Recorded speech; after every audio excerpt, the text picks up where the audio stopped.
اللہ وکفا وسلام علی عبادہ الذین اصطفیٰ اما بعد۔ روزے دار کو افطار کرنے کا ثواب یہ ہے کہ اللہ سبحانہ و تعالی روزے دار کو جو افطار کرائے، ایک تو جہنم سے آزادی نصیب فرماتے ہیں، دوسرے یہ کہ اس کے گناہوں کا یہ کفارہ ہوتا ہے، اور تیسرے یہ کہ جس کا روزہ کھلوایا ہے تو اس کو بھی پورے ایک روزے کا الگ سے ثواب دیا جاتا ہے، اور اس آدمی کے روزے کے ثواب میں کوئی کمی نہیں کی جاتی۔ رمضان المبارک کے مبارک مہینے میں دن کے وقت میں سب کے سامنے کھلم کھلا بلا عذر کے کھانا کھانا یا روزے کی خلاف ورزی کرنا سخت ترین جرم ہے۔ اس کو فسق و فجور کہا گیا ہے، اور لکھا ہے کہ مسلمان حاکم کے حکم سے ایسے شخص کو قتل کر دیا جائے گا، اتنا سخت گناہ ہے۔ تو بلا عذر جو شخص روزہ چھوڑے گا اس کی بڑی سخت سزا ہے۔ جن لوگوں کو عذر بھی ہو اور وہ شرعاً معتبر عذر ہے تو ان کے لیے بھی اولا اور مستحب یہ ہے کہ وہ کسی روزے دار کے سامنے کھانے پینے سے احتیاط کریں، چھپ کر کھائیں، تو بلا عذر کھانے والے کو اتنی سخت سزا کا سامنا کرنا پڑے گا۔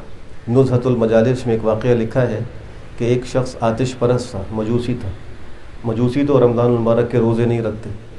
اس کے بیٹے نے رمضان المبارک کے دن میں کھلم کھلا سب کے سامنے کھایا اور پیا، تو اس کا والد اس پر سخت غصہ ہوا اور ڈانٹا اور کہا کہ یہ مسلمانوں کا مقدس مہینہ ہے، اس مہینے میں مسلمان روزہ رکھتے ہیں اور تم کھلم کھلا سب کے سامنے کھا پی رہے۔ بات تو آئی گئی ہو گئی۔ اس مجوسی کے باپ کا انتقال ہوا تو اس کے قریب ہی ایک بزرگ رہتے تھے۔ انہوں نے خواب میں دیکھا کہ وہ جنت کی نہروں میں غوطے کھا رہے ہیں اور نعمتوں میں ہے، تو خواب ہی میں اس سے پوچھا کہ تم تو مجوسی تھے، آتش پرست تھے، تم کیسے جنت میں پہنچ گئے؟ اس لیے کہ جنت میں تو خالی مسلمان داخل ہو سکتے ہیں۔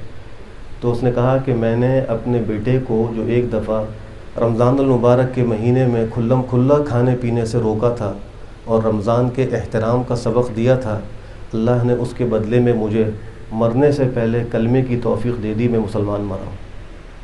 تو رمضان المبارک کے احترام پر جب اللہ اتنا عطا فرمائیں گے تو روزے دار کو کتنا عطا کریں گے؟ اس لیے روزے کے اندر خوب اہتمام کیا جائے۔ روزے کی حالت میں انجیکشن لگانے سے روزہ فاسد نہیں ہوتا، اسی طریقے سے آج کل لوگ ویکسین لگوا رہے ہیں، اس سے بھی روزے پر کوئی فرق نہیں پڑتا۔ روزے کی حالت میں سوتے وقت کوئی ایسا عمل پیش آ جائے جس سے غسل فرض ہو جائے تو اس سے بھی روزہ نہیں ٹوٹتا، البتہ غسل کرنے میں جلدی کرنی چاہیے، اور غسل کے اندر غرغرہ اور ناک کے اندر پانی مبالغے سے چڑھانا، اس میں احتیاط کی جائے۔ روزے کی حالت میں صرف کلی پر اور ناک میں پانی ڈالنے پر اکتفا کیا جائے۔ اللہ سبحانہ و تعالی ہمیں بہتر عمل کی توفیق نصیب فرمائے۔ الحمدللہ رب العالمین۔ یا رب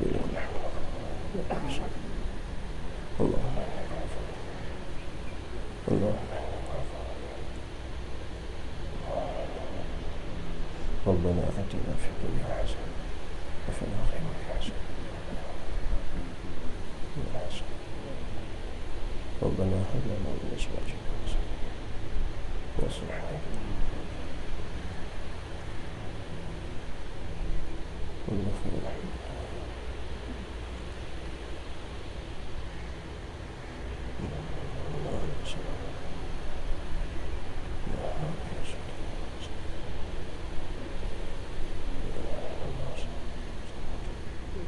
رب اغفر وارحم وأعين نعمة